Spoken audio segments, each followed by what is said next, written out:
एक बार भौमासुर ने तो भगवान कृष्ण पर प्रहार कर दिया, गदा को नीचे गिरा दिया महाराज।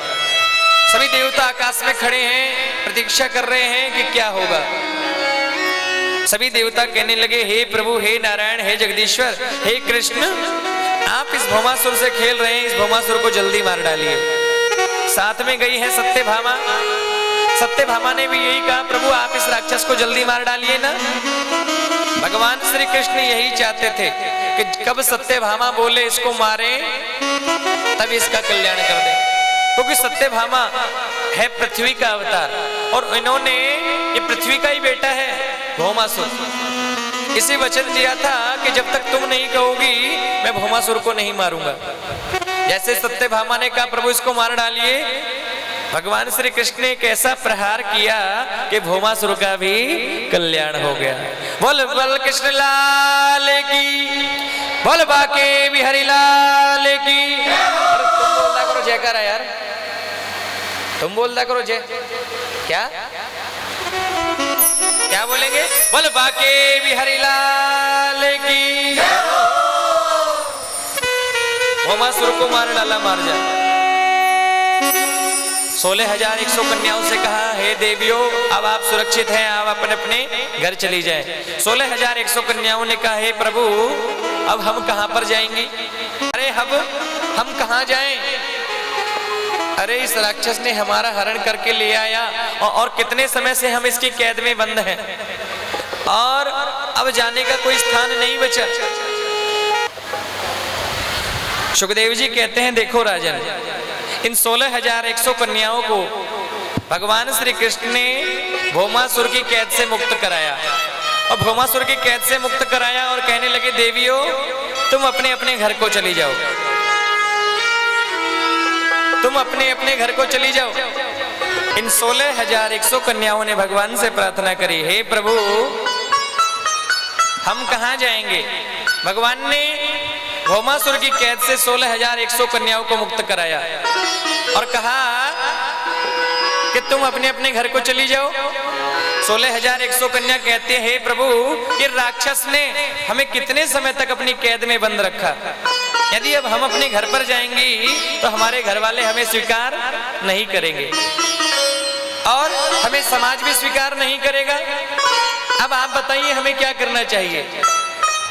यदि अब तो दो ही काम हो सकते हैं, या तो आप ही हमें स्वीकार कर लें या फिर ऐसा होगा कि कुएं में कूद करके हम आत्महत्या कर लें। और कहते हैं कि प्रभु अंतर्यामी सब जाने, भगवान सबके भावों को समझ गए और कहते हैं कि 16,100 कन्या भी कोई साधारण स्त्रियां नहीं, ये भी पिछले जन्म के ऋषि मुनि संत महात्मा जिनके जीवन का उद्देश्य था केवल भगवान को पाना। तस्मात् केनुप्य पायेन मन कृष्णम निवेशयेत्, किसी भी तरह से गोविंद की प्राप्ति हो जाए, वो सब संत ही राजकुमारियां बनकर के आए। और भगवान ने सबका एक समय में एक मुहूर्त में कितने रूप धारण किए? 16,100 रूप धारण करके भगवान ने सबका वर्ण किया है। बोलिए त्रिलोकीनाथ की जय हो। तो कितने विवाह हो गए? 16,100 कितने? 7 कहां पे 8 हो गए ना? हाँ 16,108 विवाह हो गए महाराज। अब देखो भगवान का गृहस्थ बड़ा सुंदर है। एक व्यक्ति मुझसे कहने लगा, बोले महाराज जी एक बात बताओ, कोटपुतली की बात है, अभी कथा थी कोटपुतली में 20 दिन पहले। वो कहने लगा महाराज एक बात बताओ। मैं बोलो भैया। बोले पूछूं, बुरा तो नहीं मानोगा? मैं बोला नहीं। बोले एक बात बताओ, आप कथा सुनाते हो कि भगवान कृष्ण के 16,108 विवाह हो गए। अरे सुन, उन्होंने 16,108 कर लिए और हम 2-4 कर ले तो क्या बुराई है? अरे हम 2-4 करें तो उसमें क्या बुराई है? अरे मैंने कहा अरे भैया वो है भगवान, वो है और हम हैं। भगवान और इंसान में क्या अंतर? वो जो कर सकता है वो हम नहीं कर सकते। लिखा माया जिसके वश में है माया जिसके वश में है वो है भगवान। तुम उधर क्यों देख रही हो? क्यों देख रहे हो पीछे? तुम तो इधर ही देखो, ठाकुर जी को देखते रहो बस। बोलो एक बार जोर से, राधे राधे। क्योंकि वो भगवान है कि माया जिसके वश में है उसका नाम है भगवान, और जो माया के वश में है वो,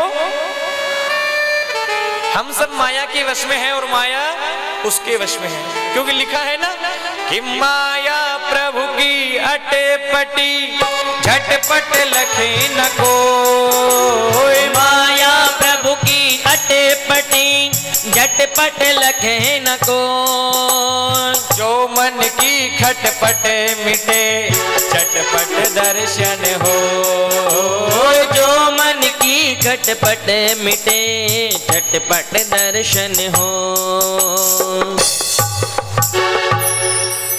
वो है माया के स्वामी, मायापति, उसका नाम है मायापति। अरे महाराज, जो वो कर सकता है वो हम नहीं कर सकते। अरे उन्होंने छोटे से ने जहर खा लिया है, पूतना जहर लगा कर के आई, पूतना मारने के लिए मरे नहीं, बल्कि पूतना को ही मरना पड़ा। छोटे से कन्हैया ने 7 दिन 7 रात्रि तक किसको उठाया? गिरिराज पर्वत को महाराज। और कहते हैं कुछ संत तो 7 कोस का गिरिराज, 84 कोस का